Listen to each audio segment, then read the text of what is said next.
En manchette ce soir, des élus du Parti libéral du Canada réunis dans la région. La santé et les enjeux d'immigration au cœur des discussions. Trajet interminable en autobus scolaire après la fermeture d'un pont à Berry. Et le nouveau plan de gestion de l'Orignal sous le feu des critiques. Pourquoi veut-on nous imposer de changer de méthode alors que ça va bien?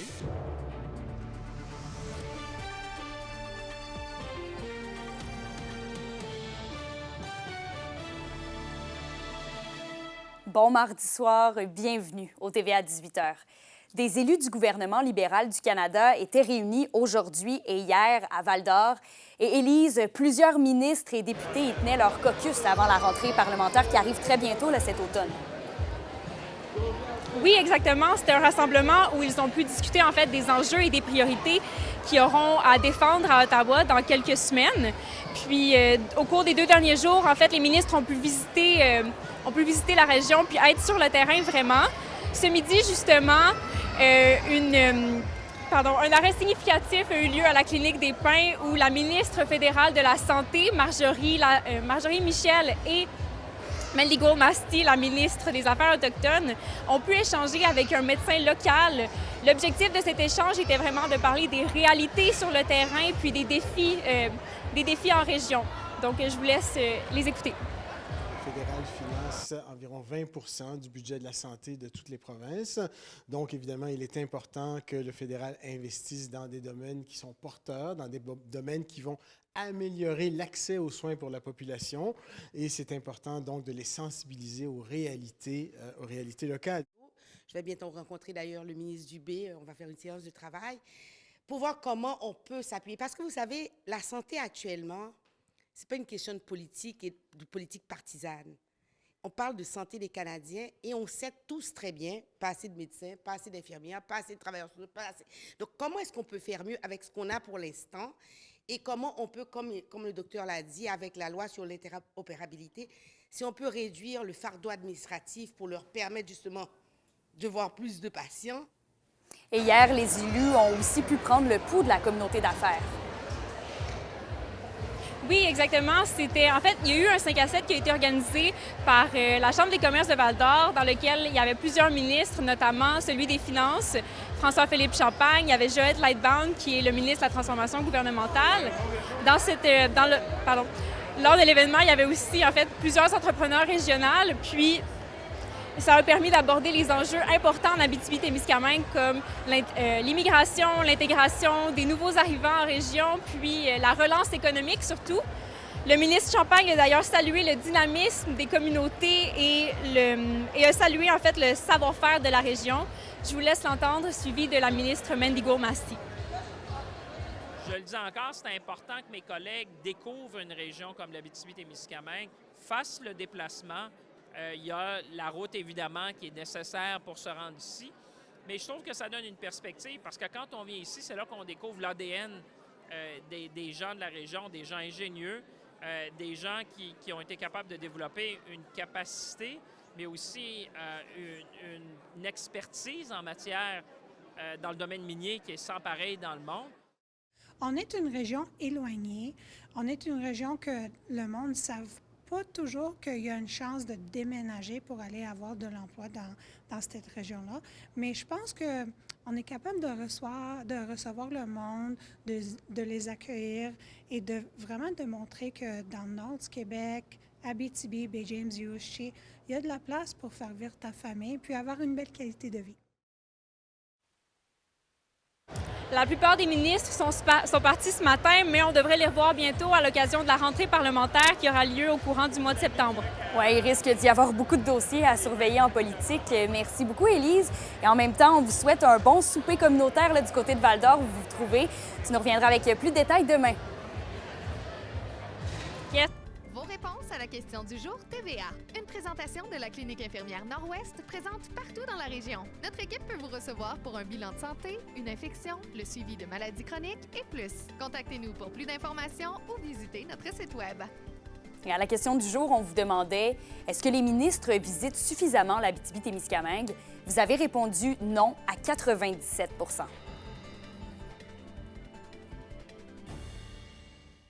Et la fermeture du pont de Berry complique toujours la vie des familles avec des trajets scolaires allongés, écoutez bien, de plusieurs heures chaque jour. Le Centre de services scolaires Arikana a dû revoir l'organisation du transport vers les écoles. Un reportage de Zachary Desrosiers.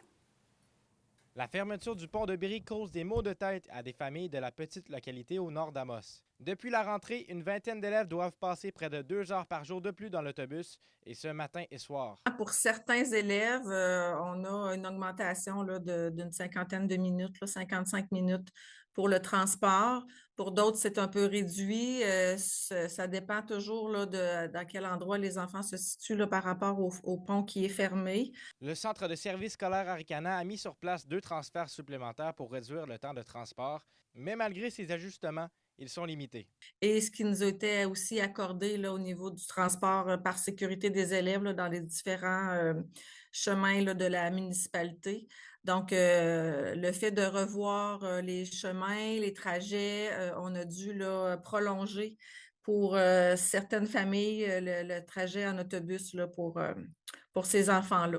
Les autobus, si on était en mesure d'avoir un peu plus d'autobus ou selon ce qu'on est en mesure d'offrir avec le transporteur, ça a été analysé et on a fait les vérifications à nouveau là, dans les dernières heures, dernières journées. Puis, on n'est pas en mesure d'avoir un autobus supplémentaire avec un conducteur également qui s'ajoute parce qu'il faut comprendre qu'on a aussi des limitations avec nos collaborateurs qui sont aussi nos transporteurs, qui font un excellent service d'ailleurs. Le détour représente donc une facture d'environ 20 000 en frais supplémentaires de transport.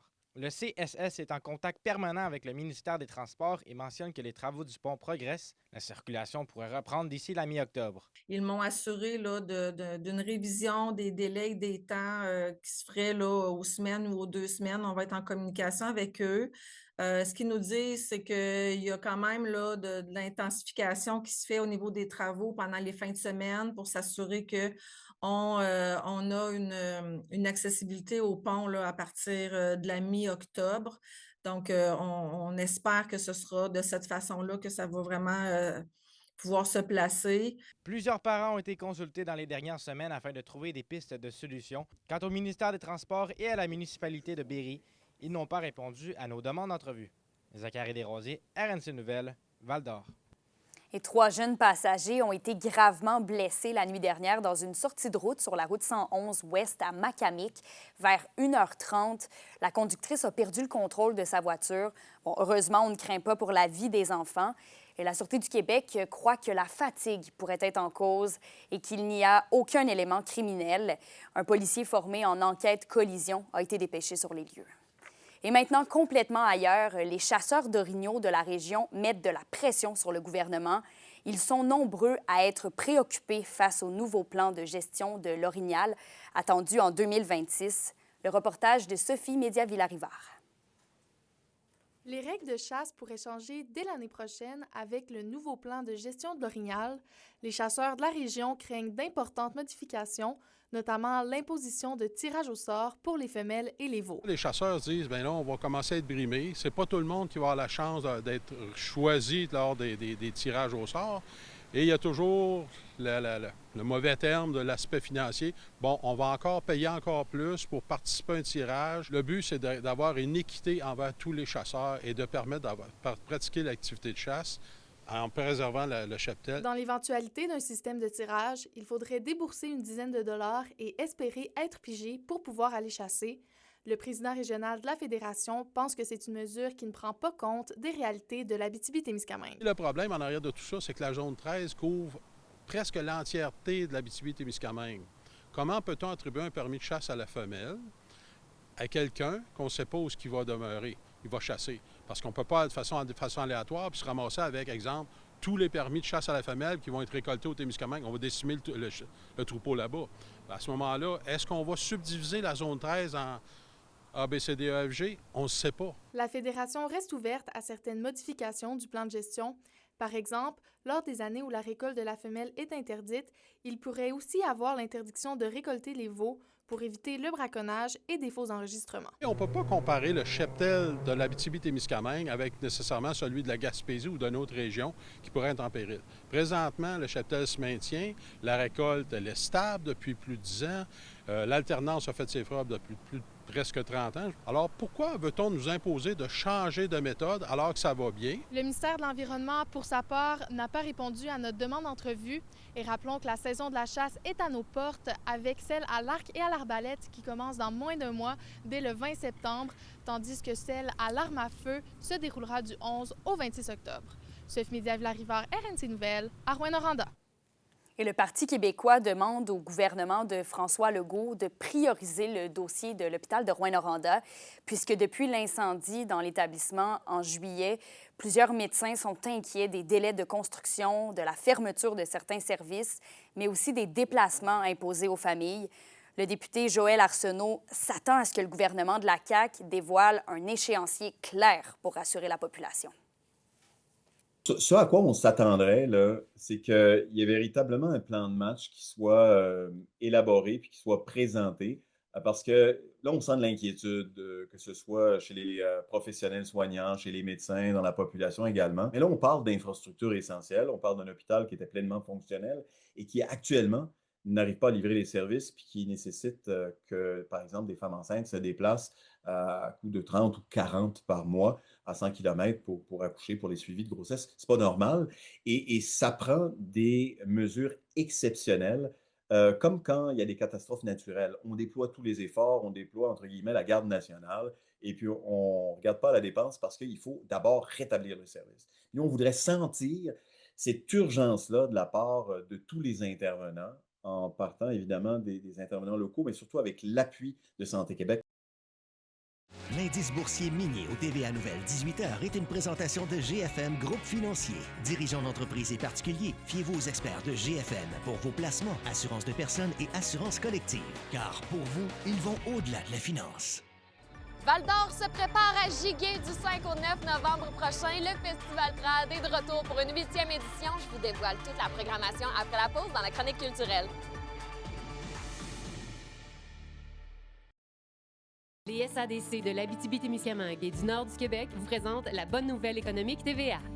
Les marchés Tradition Matagami ont organisé 8 repas thématiques durant l'été au profit de la Fondation Holo. La généreuse participation du milieu aux activités et le point de collecte aux caisses ont permis d'amasser la somme de 12 510 $. Cette initiative rassembleuse et festive a mobilisé la population pour offrir un meilleur départ aux bébés d'ici. Les SADC, partenaires de l'économie de la région.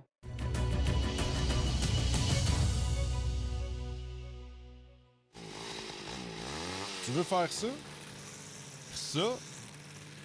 Ça? On a ce qu'il faut. Location MSN de Val-d'Or. Fier de célébrer avec vous notre 20e anniversaire et de présenter la chronique culturelle. Au Culturel Justine, le Festival Trad de Val-d'Or a annoncé ce matin sa programmation pour sa 8e édition. C'est une édition très familiale et rassembleuse qui nous attend, Camélia, du 5 au 9 novembre prochain. Au niveau de la programmation, on va avoir Éric et Simon Baudry, aussi la famille Leblanc, Lihi, les marchands de mémoire et plusieurs autres qui sont impatients de vous faire giguer du 5 au 9 novembre prochain. Les billets sont en vente dès maintenant sur le site web du festival. Voici les nouveautés qui vous attendent cette année lors du Festival de musique trad de Val-d'Or. C'est sûr qu'on est un festival de musique traditionnelle, donc on a beaucoup de traditions. Il y a beaucoup de choses qu'on reprend quand même, que les gens attendent. C'est rendu une tradition pour le festival. Mais quand même, cette année, on a des shows de fin de soirée le vendredi et le samedi, comme si ça finissait pas assez tard, mais on a quand même des groupes qui se sont ajoutés pour les fins de soirée. Puis le samedi après-midi, habituellement, on faisait des ateliers tout le samedi. Le samedi après-midi, il va y avoir 3 spectacles qui vont se dérouler dans la ville de Val-d'Or, 3 spectacles acoustiques d'une demi-heure. Les gens vont pouvoir se déplacer pour aller voir ces spectacles-là ou faire la fameuse virée valdorienne en autobus qui va promener les gens dans ces 3 lieux-là en plus d'avoir le côté historique de la virée val-d'Orienne. Et au niveau de la thématique, cette année, le Festival Trad vous invite à passer au salon. Il y a plusieurs des invités qui ont des liens familiaux. Alors, c'est vraiment la thématique de la famille qui est en place cette année. Et aussi le salon, parce que le salon, c'est un petit peu l'élément déclencheur de plusieurs parties de musique trad. Écoute, encore plein de surprises. Écoute, on a le thème « Passer don » au salon. Donc, c'est une invitation aux gens de passer au salon qui représente un peu qu'est-ce que c'est, en fait, la musique traditionnelle qui se transmettait dans les maisons, dans les salons de génération en génération. Fait que c'est une invitation. Le thème aussi qu'on a, c'est la famille. Fait qu'il y a beaucoup d'artistes qui vont défiler sur scène, bien, qui ont tout un lien soit familial à l'état pur ou indirect, la famille qu'on choisit, la grande famille abitibienne, tout ça. Mais c'est ça. Puis il y a un festival trad, c'est de réunir une communauté pour se rassembler, fêter ensemble. Fait que c'est un moment, c'est une invitation encore là pour venir se rassembler, partager des beaux moments, partager des souvenirs, faire connaître cette culture-là, ce répertoire-là, pour que ça se perpétue dans nos générations, puis montrer où c'est rendu, parce que ça évolue, c'est une musique qui évolue énormément. Et puis on va le voir dans l'ensemble des groupes qu'on présente, c'est très, très, très diversifié, il y en a pour tous les goûts. Les gens vont avoir plusieurs coups de cœur, je pense, cette année. Alors, du 5 au 9 novembre prochain, passez au salon. Le Festival de musique trad vous attendra à Val-d'Or. Le Rouyn-Norandien Éric Villeneuve prend part à une importante compétition de vélo de montagne dans les Alpes françaises. Après la pause, on a la chance de lui parler directement d'Europe. Restez à l'écoute.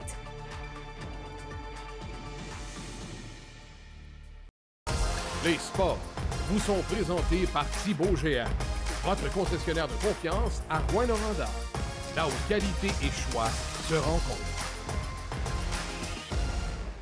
Un Rouyn-Norandien a la chance de vivre une importante course de vélo amateur dans les Alpes françaises en Europe. Éric Villeneuve prend part actuellement à la compétition des Hautes. Donc, pendant 7 jours, il participe à différentes épreuves avec différents nivelés, allant parfois jusqu'à 3300 mètres. Et certains tracés sont d'une distance de 180 km. L'homme de 51 ans s'est classé hier 115e sur un peu plus de 400 coureurs quand même. Le périple d'Éric Villeneuve l'amènera dans les prochains jours jusqu'en Italie. Je peux dire que la passion est tellement forte que je suis ici pour une raison aussi, c'est de rouler sur les routes du Tour de France. Aujourd'hui, ce qu'on a monté, mettons la première au début du col de l'Isran, au pied du col de l'Isran, il y avait une pancarte qui affichait « Vous rentrez dans l'histoire du vélo aujourd'hui ». Les coureurs professionnels passent ici, montent ça, c'est mythique comme place. Et tout ce qu'on a fait hier déjà, le Tour de France a passé. C'est vraiment pour ça. Je veux rouler où que les gars roulent. C'est pas... puis je veux comme le faire en mode compétition. Oui, j'aurais pu venir ici en mode tourisme, mais d'être encadré. C'est des voitures à l'avant, plus d'une trentaine de motos qui sont là pour gérer la circulation. Si c'est une course que tout le monde peut faire, je vous dirais que non. Il faut que tu sois vraiment prêt, il faut que tu aies fait beaucoup de vélo.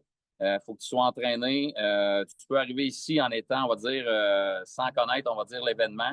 Mais tu ne peux pas arriver si tu n'as pas fait du vélo, on va dire, pratiquement 6 jours semaine. Et c'est fait, les Huskies de Rouyn-Noranda ont dévoilé l'alignement officiel de cette nouvelle saison. On y compte bien sûr Thomas Verdon, Samuel Beauchemin, Benjamin Brunel et Lars Steiner. Samuel Meloche qui sera aussi de retour devant le filet. Et parmi les nouveaux venus, il y a Jacob Heim, Nico Elkoury, Gus van der Kaay. Donc, la saison des Huskies commence dans moins de 3 semaines, soit le 19 septembre à la maison, à l'Arena Glencore, où ils affronteront l'Armada de Blainville-Boisbriand. Pour une nouvelle importante à nous communiquer, contactez-nous, nouvelles au pluriel, @rncmedia.ca, par téléphone au 1-866-463-4636 et notre site web tvaabitibi.ca.